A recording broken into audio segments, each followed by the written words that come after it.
This is a lecture on Chapter 8, Developed Democracies in your Essentials of Comparative Politics course textbook. This chapter is about some of the distinctive changes that have taken place in advanced or wealthy democracies in the past few decades. We covered the basic institutional features of democracies earlier in the course, and here we consider the interaction of international economic integration, the welfare state, and growing levels of income. A central theme is that many states are adapting to economic changes in ways that change the nature of state sovereignty, but that these changes are still the product of political decisions. They are not necessarily inevitable. So let's define developed democracies. From the perspective of the United States, Japan, or Western Europe, developed democracies are countries like ours. This category used to be referred to as first world countries. You may remember the social media meme, first world problems, but maybe not the origin of the term. The term first world dates from the Cold War era and referred to the United States and its major allies, Western Europe and Japan. The second world was the Soviet Union and its communist allies, and the third world was poor countries. This three worlds labeling is seldom used today because, in part, the second world has basically disappeared, and the third world has a lot of variation in its regime type and level of development, making the three categories approach meaningless. And if you think about it, to many of these less developed countries, the idea of being the third world is a bit insulting. While this category was historically concentrated in Europe and its cultural offshoots, Canada, the US, and Australia, developed democracies are increasingly emerging in all regions of the world. These countries are all liberal democracies or fully democratic, and they tend to operate under some degree of liberal economics, which means open markets and private property protections, etc. Based on the World Bank rankings of country development, they all would be classified as high-income or middle-income countries.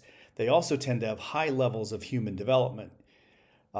Using the HDI rankings from the UNDP discussed in Chapter 4, these countries would all be considered as having a high or very high level of HDI. Finally, they tend to derive little of their GDP from agriculture or industry. Their major economic sectors focus on the service sector, retail, information technology, and of course, education.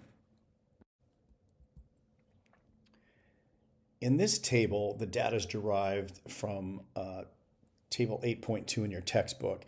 In the last decade, the countries that compose the developed democracies category have become more economically diverse.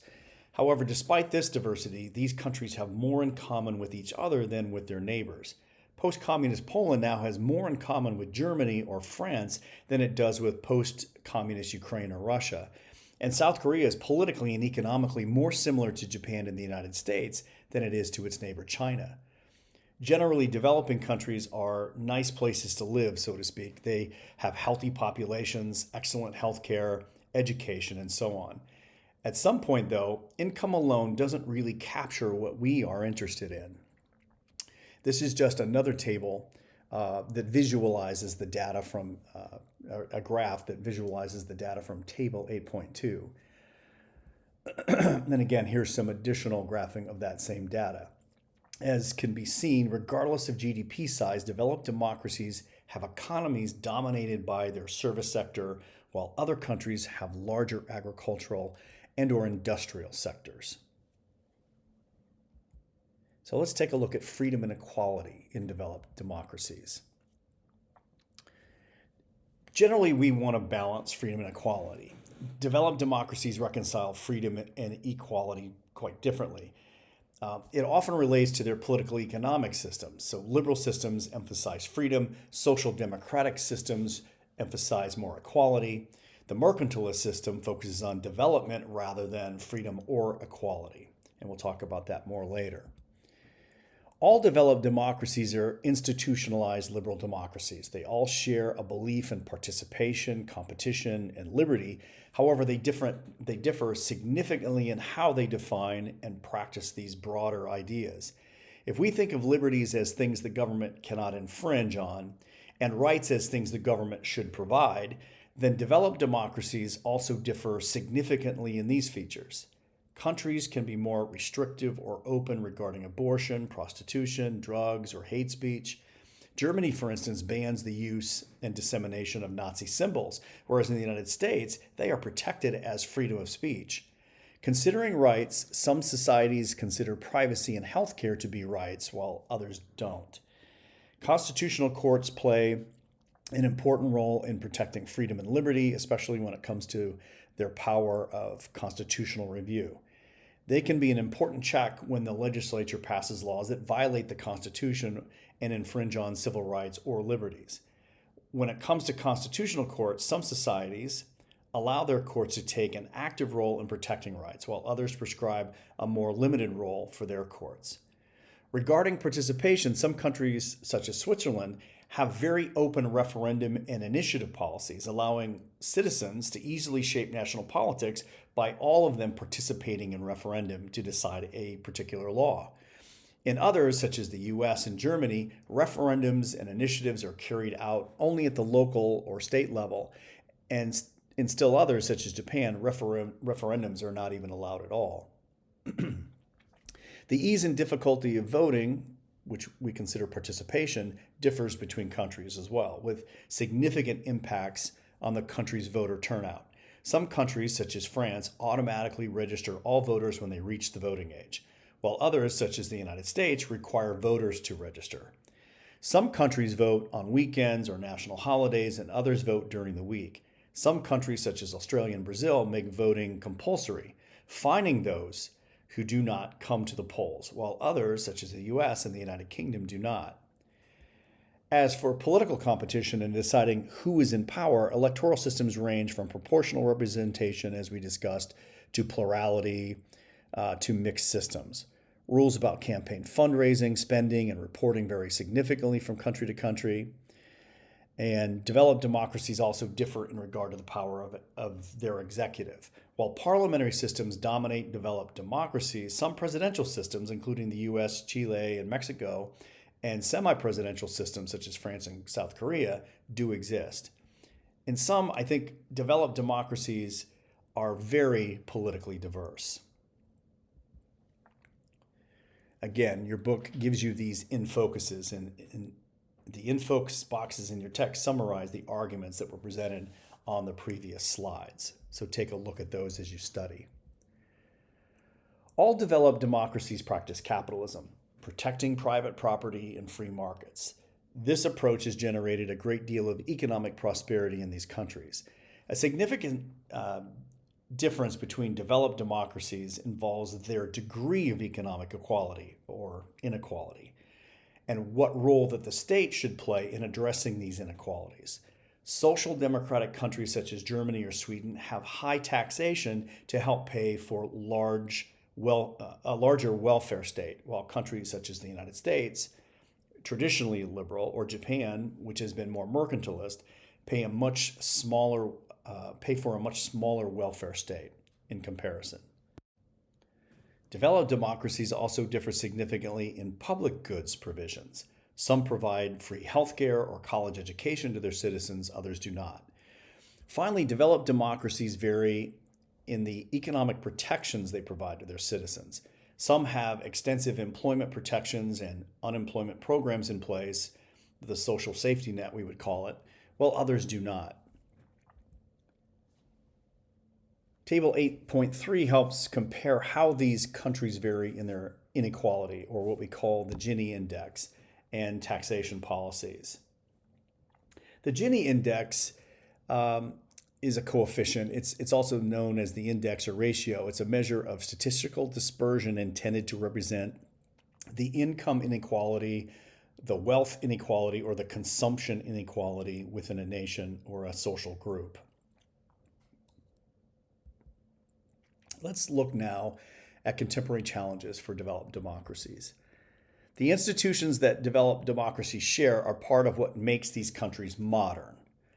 Furthermore, some scholars have argued that developed democracies are undergoing a significant shift away from modern social, political, and economic institutions. They are arguably developing postmodern values, which emphasize greater priority to issues such as equality, social justice, and environmentalism.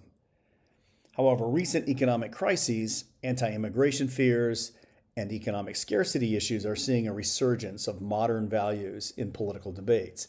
This raises a few questions of how deep this postmodern transition may be, whether it is overstated and or whether it is one directional, or if countries can revert to modern values instead from the postmodernism. So we define these modern as characterized as secular, rational, materialistic, technological, and bureaucratic, and places a greater emphasis on individual freedom and collective equality. The idea of postmodern is characterized by a set of values that center on the quality of life considerations and give less attention to material gain. Now begins the section about future challenges and transformations facing developed democracies. Regarding political institutions, a central concern is the future of state sovereignty. Integration is the process by which states pool their sovereignty, surrendering some of their individual powers in exchange for political, economic, and social benefits. In some ways, it's comparable to individuals in the state of nature in Thomas Hobbes' book, The Leviathan, giving up some of that individual power and freedom in order to create a social contract with the state that would provide security. Or in John Locke's consideration of this social contract, that the state is created as a social contract with individuals to be able to provide not just security for individuals and protection, but political, economic, and social benefits, including the protection of property. Both these trends represent erosions of the traditional state-centric system, which prioritizes the power of national governments. Integration sees the shifting of power from national to international actors, while the concept of devolution shifts power from the national to the subnational government actors within a state. For example, here in the United States, from the national government to our state governments, or in the UK, which is a unitary system, from the unitary control in London to devolution of power to the new Scottish Parliament, or to local home rule in Northern Ireland. Let's take a look at the European Union from the context of integration, expansion, and resistance to both. Here we have a photograph of the anti-European Union sentiments that have spread in the past few years. Marine Le Pen, head of the National Rally Party in France, speaks here in front of a poster in the background that reads, "Brexit, and now France." In the 2022 presidential election, Le Pen came in second place with more than 40% of the vote in a party that sought to remove France from the EU, much like Britain did with its Brexit earlier. So let's look at the origins of the European Union. Following World War II, European leaders felt they needed to create an organization that would prevent such a devastating conflict from reoccurring. In 1946, Winston Churchill called for a, quote, United States of Europe. But the vision to move forward actually began with Robert Schuman, a French foreign minister from the Alsace-Lorraine region, which had switched between France and Germany in the course of their wars. And in the 1950s, the Schuman Declaration, France proposed a community to Germany and all other European nations that would allow them to pool their coal and steel resources, which at the time were the two resources most necessary for waging war and building industrial manufacturing-based economies. The 1951 Treaty of Paris formally created the European Coal and Steel Community, the first of these three pillars of what would become eventually the European Union that we know today. Since that time, European integration has moved forward slowly and often in a piecemeal fashion. A few of the next slides have more details on EU expansion, but here are the big highlights covered in the timeline in your textbook. While not mentioned in the textbook, it is worth noting that the EU has been active in coordinating a European-wide response to COVID-19 in the past, as well as dealing with the war between Russia and Ukraine. And this has generally resulted in improved public views of the organization.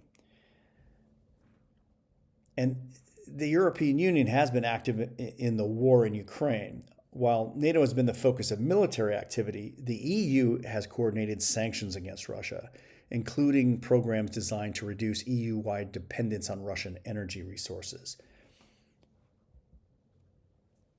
The emphasis here is that EU history is not a smooth transition towards supranational governments. The EU had several stops and starts to their integration. Early in the 1950s, proposals for much deeper political and military cooperation failed, partly due to opposition from France. The early EEC, or European Economic Community, and European Community, EC, were effectively large trade areas. Countries promised to cooperate to allow their citizens to buy and sell goods and services regionally. Over time, this economic integration deepened and expanded into other issue areas. Beyond its trade coordination and agricultural policies, the EU coordinates, at least in some part, on the issues of transportation, health, crime, and education. Here we want to focus on post-Maastricht events. In the 1990s, the demand for further economic integration led to the creation of the European Union, with more regulatory powers than the EEC or EC had before it. The Maastricht Treaty went into effect in 1993, changing the European community into the European Union and fundamentally shifting its integration policies. This treaty would lead to the creation of the euro, perhaps the most famous symbol of European integration, which officially entered into circulation in 2002. Beyond the euro creation, Maastricht also massively expanded EU economic regulation policy setting abilities. The modern EU can regulate products directly, making it easier for private firms to buy and sell across national borders. The EU sought to create a full constitution as well, turning it into a true, United States of Europe. But this constitution failed national referendums in the Netherlands and France. EU integration had always been an elite-driven process, and this was the first major sign of the public pushing back against this kind of increased integration. In the last decade, European integration has really slowed. Euroscepticism has increased, particularly in Western European countries. Representing this turn, the 2016 UK referendum in Great Britain on EU membership represents a major turning point in European Union history, as the United Kingdom will become the first country to leave the European Union. The European Council comprises the heads of government of all EU countries, who meet multiple times a year during the European Summit. They set the general direction of EU legislation, proposing potential initiatives for other branches to further develop. The European Commission is perhaps the EU's most powerful branch, as it has considerable power in initiating legislation. Given that this body initiates legislation and heads the extensive EU bureaucracy, or the Eurocrats, the Commission is similar to the executive branch in parliamentary democracies. While state leaders may set the general direction of the European Union, the Commission writes up these directions into draft legislation. In this way, Commission members operate a lot like cabinets in parliamentary systems. And like parliamentary cabinets, EU voters do not directly elect them. Commission members are appointed by the governments of member states. In addition, the Commission is responsible for monitoring whether a member state is following EU law. If it is not, the Commission can take this country to the European Court of Justice, the ECJ, which might decide to fine this country for failing to uphold its treaty obligations. On paper, many EU institutions resemble those in the federal systems of countries such as the United States or Germany. For instance, the EU is bicameral. Different parts of their legislature represent different constituencies. The EP, the European Parliament, represents the people at large in direct elections using PR voting, while the Council of the European Union represents the member states. The structure is similar to Germany's legislature, which has the Bundestag elected by voters with the Bundesrat. Budgets must be approved by the EP, but in most policy areas, the Parliament and Council share legislative powers. The policies proposed by the European Commission must win the approval of both houses of this bicameral legislature, so to speak. A lot of people confuse the European Council, the head of state or government summit meetings, with the Council of European Union, which is the meeting of the 27 country ministers, which can occur in up to 10 different varying configurations to match the portfolio of the administrative office and the topic under discussion, let's say agriculture, environment, or banking. That occurs several times a month. Formerly known as the Concilium, the Council has increasingly had to share power with the European Parliament, an institution that has increased power over time. At the current time, the Council and the Parliament both have the ability to amend and propose legislation. The EU has also a complex judicial system to rule whether a state is following European Union rules, cases known as actions for failure to fulfill obligations under the EU treaty.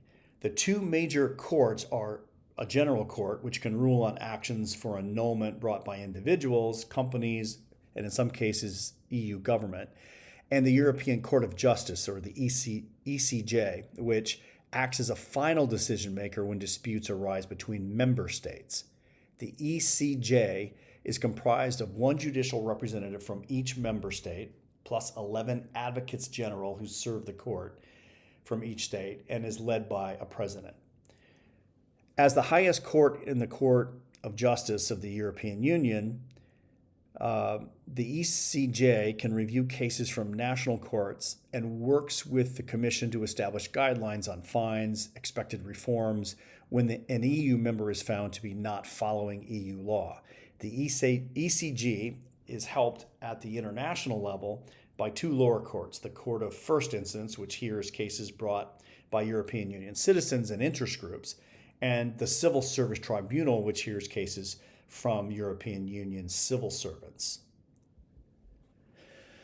While there are multiple examples of intergovernmental systems where states pool resources and comprise on some elements of sovereignty, UN peacekeeping, for instance, the United Nations peacekeeping, no integration project has been as ambitious as the European Union. As the most famous example of integration, the European Union plays an increasing role in economics and politics and societies of European countries.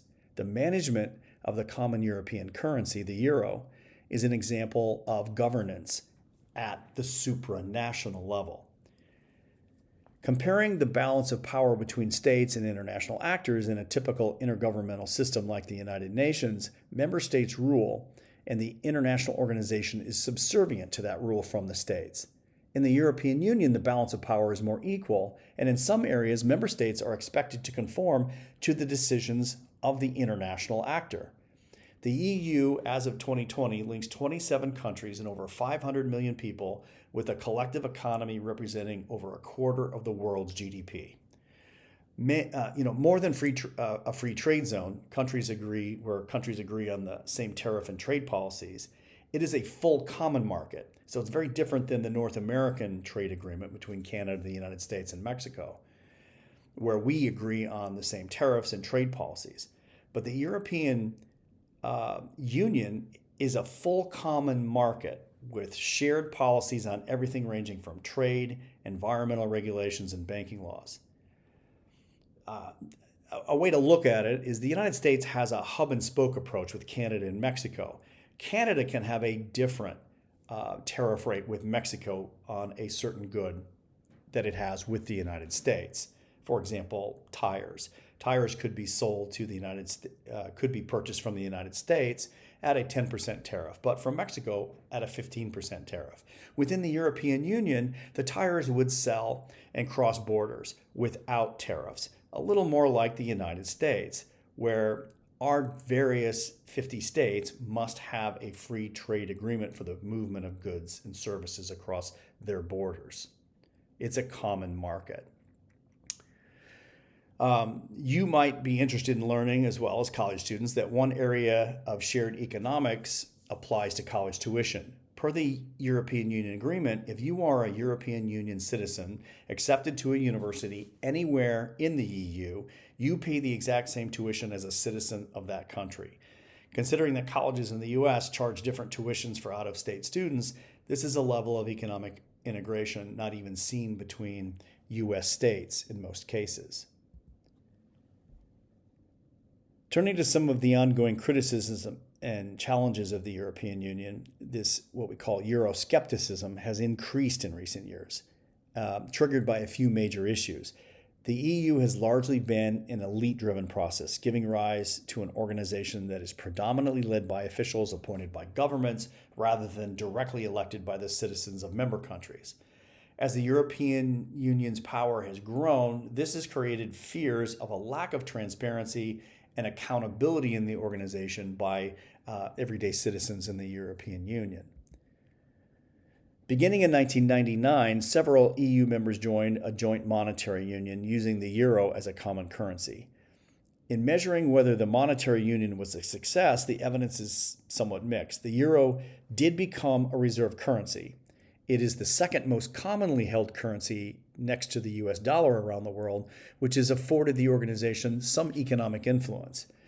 When it came to fostering a single European identity, the evidence is a bit mixed. But on that first goal, stimulating trade and investment, it did work. Sort of, but not in a good way. And we'll look at the next slide for a little more details on the pathologies of trade and investment created by the euro. To go over some additional details, some economists express concern that pursuing a common monetary policy may be difficult to achieve when you have different economies with different growth rates, unemployment levels, and trade competitiveness. In particular, some economists pointed out that a common currency has led to significant trade deficits in southern European countries. The euro lowered the costs of previously more expensive goods from Northern Europe, especially Germany, while raising the cost of goods produced in other European countries. As a result, domestic production lost its competitiveness, leading to less production and ultimately fewer jobs. Management of the common currency also incentivized a dangerous debt spiral in poorer countries of the European Union. To run a common currency area, countries need to also maintain the same interest in exchange rates. Prior to adopting the euro, interest rates were higher in poorer countries, making it more expensive to take out loans, and exchange rates were lower, making it more expensive to take out international loans. While the reverse was true for wealthier countries like Germany, France, or the UK. Once the euro was adopted, it became very cheap for those poorer countries to borrow money, leading to an explosion of private and public or government debt. A lot of these loans came from banks in the wealthier countries, such as Germany and the UK, meaning that the banking industries in those countries risked catastrophic damage if, or when, poorer countries began to default on loans. These concerns seem to have come to pass, especially with regard to the Greek financial crisis. For a number of years following the adoption of the euro, the Greek economy ran significant deficits, and the Greek government raked up considerable debt, with a considerable amount held in German banks. Add poor economic mismanagement and widespread tax evasion by citizens of Greece, and the Greek state simply ran out of money. So, fearing an economic collapse, the European members were forced to loan Greece money to keep it afloat. But the money came with considerable strings attached in a policy in Europe known as austerity. As a similar crisis spread to other European countries, tensions were created between debtors and lenders over how to best manage debt and determine when and how member states should be bailed out. In particular, significant tensions have emerged between southern European countries, which have been accused of poorly managing their finances, and Germany, which has been accused of personally benefiting from the economic troubles of other countries. As with monetary union, the European Union's enlargement has fueled Euroscepticism. Many former communist member states are poor, and many East Europeans have migrated westward looking for work, while many Western European firms have relocated to Eastern Europe to take advantage of lower wages. This immigration issue was one of the major arguments the pro-Brexit groups made during the United Kingdom's 2016 referendum on EU membership, or what we call Brexit. So if integration challenges state sovereignty from above, then devolution challenges national power from below. Devolution is the process of transferring powers and resources away from the central state institutions and vesting them at a lower level. It's not necessarily creating a federal system. You can have a unitary system of bureaucracy and control where you still see devolution happening within those states. Two famous examples of devolution: Spain chose to adopt a federal system during their democratic transition, which led to the creation of rather powerful regional governments. The United Kingdom, however, created new regional parliaments in 1999 and has given them some limited power over taxing and spending policy, but they remain a unitary state, not a federal system. The UK devolution represents very extensive political and spending devolution, though some regions, Scotland most noticeably, have more extensive powers in these regards than the others. This in focus overviews some of the major ways in which societies may achieve devolution. Policy-making responsibilities may be shifted to the more local level, as seen in the United States during the 1990s when social welfare policies were largely shifted to the states. States can also create completely new political institutions, including new governments, at the local level. Devolution can also be economic, where states shift transfer spending and taxation power to subnational governments. Of course, devolution can be a combination of any or all three. In developed democracies, many political leaders are concerned about low levels of public trust in government. In many countries, the central government is seen as too large, too distant, and too inflexible. Devolution, therefore, is offered as a solution to bring power back to local control. Devolution might also improve representation by empowering regionally concentrated marginalized communities, such as ethnic minorities. But ultimately, as power is moved to the locality, the hope is that this will invigorate public participation in politics. However, there are many reasons why devolution may have reached its limit in democratic societies. Shifting resources away from the central government undermines its ability to act, making it less responsive when faced with a crisis. In addition, while devolution may help address ethnic grievances and respond to ethnic conflict, if designed correctly, it may also increase demands for sovereignty, which could lead to the complete dissolution of a state. The United Kingdom is an excellent example of both these trends at work. Devolution has helped reduce conflict between Protestants and Catholics in Northern Ireland, but it may have empowered Scottish nationalists. The Scottish National Party, the SNP, lost their bid for independence during a 2014 referendum, but the 2015 British Parliament election saw them replace the Liberal Democrats as the third largest party in the UK Parliament. Some political scientists have argued that a new set of norms and values seem to be emerging across developed democracies, though trends such as immigration and economic stagnation may be triggering some pushback. The industrial and scientific revolution saw a shift away from traditional values in favor of what has been defined as modern values. These values are characterized as secular, rational, materialistic, technological, and bureaucratic, and as placing a greater emphasis on individual freedom when compared to more traditional values of obedience and authority within both an economic system and the political system. Political scientist Ronald Inglehart has argued that in many wealthier countries since the 1960s, we've seen the rise of what we call postmodern values. These values are characterized by a set of values centering on quality of life considerations, giving less attention to material gain. From the textbook, Quote, starting in the 18th century, the countries that would become the developed democracies began to embrace the notions of rationality and science, individualism and autonomy. The modern state, society, and economy promised a world of progress, development, and limitless possibilities, and they did enable unprecedented economic growth, material abundance, and improved standards of living for hundreds of millions of people, unquote. So just as modern values challenged traditional values, postmodern values beginning in the 1960s began to challenge modern values.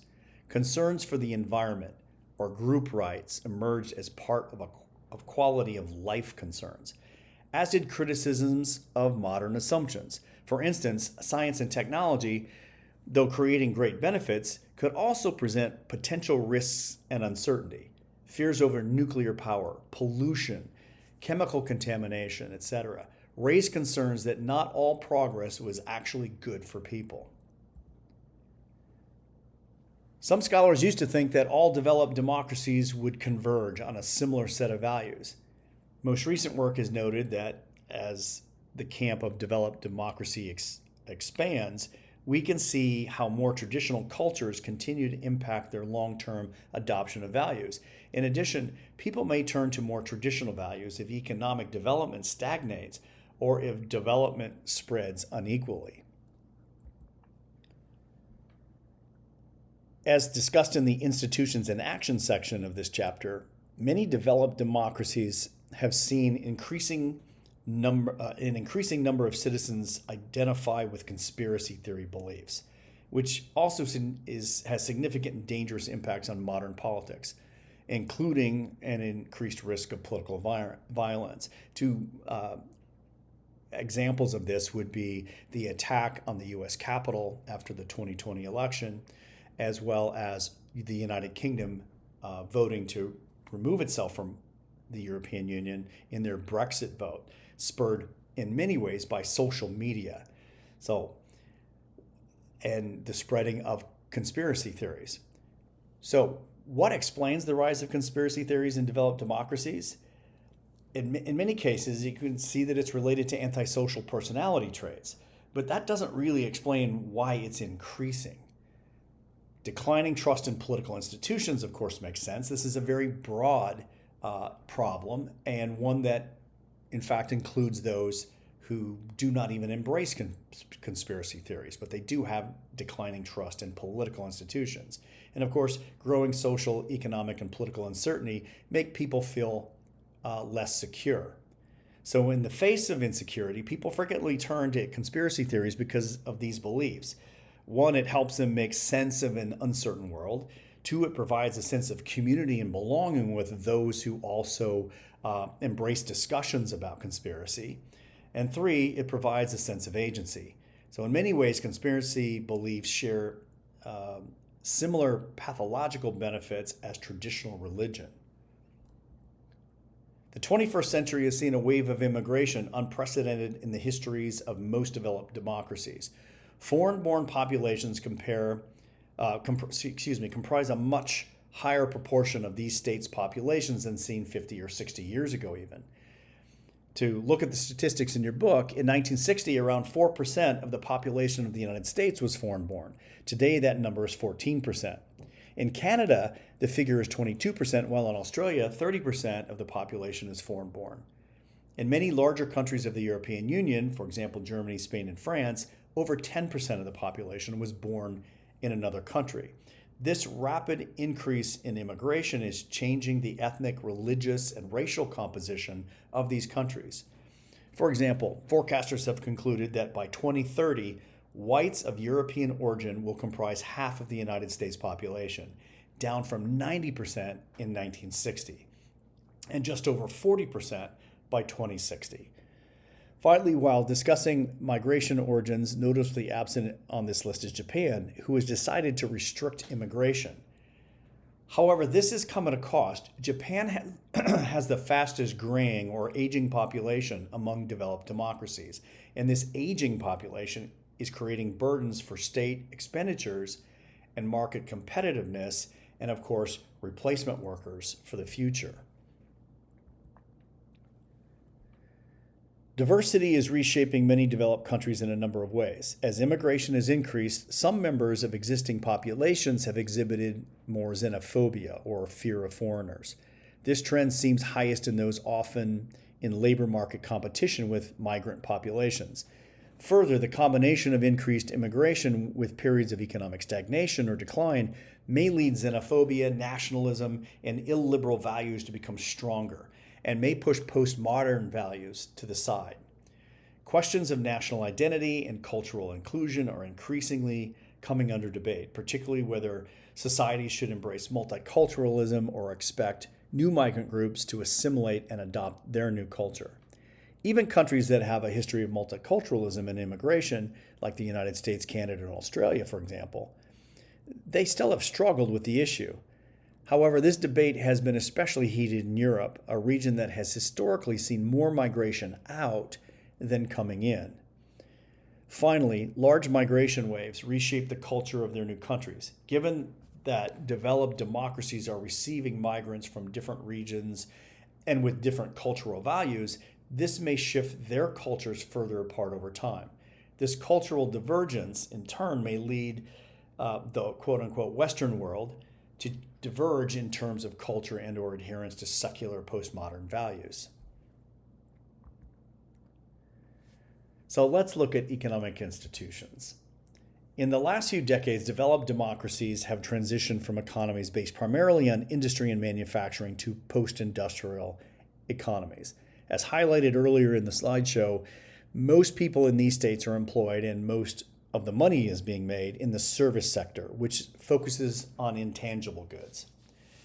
A more extended list of service and tech sectors, which is what we term intangible goods, includes goods produced in the areas of finance, insurance, real estate, education, retail sales, transportation, communication, high-tech, industries, utilities, healthcare, and then, of course, business and legal services. All of these are intangible products that are created.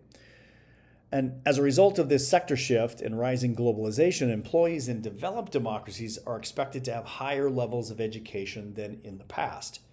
Among wealthier developed democracies, over 40% of those between ages 25 and 34 have a college degree. Most people, especially anti-free trade politicians and activists, focus on the first factor, outsourcing. But most economic experts point out that the real economic disruption is actually in technology. For instance, a 2016 Fortune article reported that from 2006 to 2013, the United States lost 13% of its jobs to trade, globalization, and outsourcing, but 88% of its jobs to robots. While the traditional middle class seems to be disappearing in developed democracies, the technology boom has been one cause for why the gap between the wealthy and everyone else is increasing. With regard to inequality, some of the wealthiest people in the United States are heads of tech companies. Jeff Bezos, founder of Amazon, for example, is the richest man in the world with a net worth of an estimated $115 billion. To put that in perspective, his wealth is more than the GDP of the country of Ecuador or the Slovak Republic, and only slightly less than Morocco and Ukraine. Now consider how much training it requires to be a software engineer, but how few people have the time, money, or even talent to achieve that level of skill. As a result, the more technologically advanced an economy becomes, the fewer people will be able to take part in that economy. The most likely impact of the tech shift is rising inequality, which can distort markets and risk democratic fairness. This raises questions in developed democracies about the role of the state and the redistribution of income and social expenditures, and may overturn existing ideas and policies regarding the balance of freedom and equality in developed democracies. These consequences have obvious policy outcomes. People who believe that their jobs are moving overseas are more likely to support trade barriers to try to stop this job loss. While this seems politically attractive, most economists agree that since technology is the main cause of disruption, increasing trade barriers is likely to trigger more job loss in wealthy countries, not less. Similarly, in a similar fashion, those who fall behind because of these systemic changes in economies may be more likely to push for a redistribution of wealth. Increasing calls for policies like a universal income in high-income countries is a good example of this type of policy. Or people can instead rally around xenophobia and or cling to their traditional values. As the book discusses, the welfare state has created a wide array of benefits for developed democracies, but it has also brought costs, and of course it can be controversial politically. Many of the benefits, however, improve human capital and social mobility. A more educated, longer-lived workforce, after all, can be more economically productive. As the welfare state has expanded to cover more of the population, government spending has also needed to expand. As a result, social expenditures, which used to be around 10 to 15% of GDP, are now close to 25 to 35% of GDP for most developed democracies. These costs are only increasing as the population ages. Less workers and more retirees means less government revenue from income tax and more social spending for health care and pensions. Japan is perhaps the most extreme example of this issue of population graying, though other developed and some developing countries such as China are also beginning to struggle with a rapidly aging population. If the workforce becomes too old and begins to shrink, the tax base also shrinks. In addition, too few employees means labor shortages, which increase how much businesses have to pay entry-level workers. While this sounds great in theory, I mean, who doesn't like a good paycheck, right? Too high labor costs cut into business profits. If the business stops profiting, the business has to shut down, leading to massive job loss as the supply-demand of their market tries to find its equilibrium. With fewer jobs, even more people rely on the state's social safety net, or what we call unemployment insurance as an example. Policy debates are very heated on how to best maintain the benefits of the modern welfare state without incurring too many of the costs. And there really are no easy solutions. One simple solution is to increase the size of the labor force or the tax base by allowing more immigrants into the country or by raising the retirement age. Both policies, however, trigger significant public backlash. Cutting social expenditures too much can severely undermine society's human capital and limit social mobility. Education is an important economic resource, since modern high-tech industries rely on a skilled, healthy workforce to be profitable. In addition, cutting social expenditures means fewer people have access to resources to improve their economic positions. This undermines social mobility, which can do long-term economic damage. It can also lead to frustration and discontent in the population, which tends to trigger contentious politics. Protests representing peaceful outpouring of these frustrations, while rioting or other forms of political violence may be more violent outcomes. A lot of countries seem to be following the borrow now, pay back later method of maintaining government spending too, which is inherently a flawed plan. Japan, with one of the world's aging crises and significant anti-immigration policies, demonstrates the dangers of this option. So, in sum, developed democracies are definitely in transition. Developed democracies are countries that are highly institutionalized with democracy and have post-industrial market economies. These countries prioritize freedom and equality, but they differ in how they balance between those. These countries have long been dominated by modern political values, but may or may not be transitioning into the quality of life or postmodern value structures. We also learned in this chapter that developed democracies face a number of recent challenges. Sovereignty has been challenged by international integration and trends in devolution of political control within the country. Societal institutions are challenged by postmodern shifts in an increasing diversity brought about by immigration. The traditional economic status quo has been uprooted by post-industrial development and rising social welfare costs, causing tension within these democracies. So overall, these countries are characterized by the greatest freedom and best quality of life in the world, but there are also many challenges that can improve or potentially undermine this prosperity.